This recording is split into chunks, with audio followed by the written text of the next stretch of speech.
लालची दुकानदार एक बार एक व्यापारी अपने सामान बेचने गांव में आया। उस गांव में एक छोटी लड़की अपनी दादी के साथ रहती थी। लड़की को कानों में पहनने के लिए झुमके चाहिए थे, लेकिन उसके पास पैसे नहीं थे। उसने अपनी दादी से कहा, क्या हम अपना पुराना थाली बेचकर झुमके ले सकते हैं? दादी ने सहमति दी और उसे एक पुरानी थाली दे दी। लड़की वह थाली लेकर व्यापारी के पास गई। व्यापारी ने उस थाली को ध्यान से देखा और समझ गया कि वह थाली सोने की है, लेकिन उसने लड़की को यह बात नहीं बताई। उल्टा उसने कहा, इस थाली की कोई कीमत नहीं है। लड़की निराश हो गई। व्यापारी लालच के कारण थाली मुफ्त में लेना चाहता था, लेकिन उसने उसे वापस कर दिया। कुछ दिनों बाद एक और व्यापारी गांव में आया।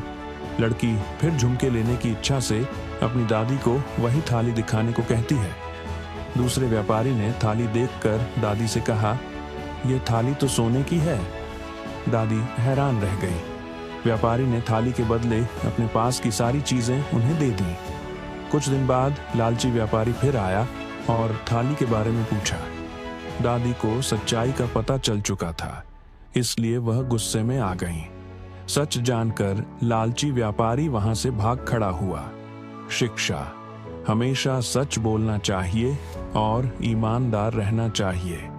Subscribe to our YouTube channel for more.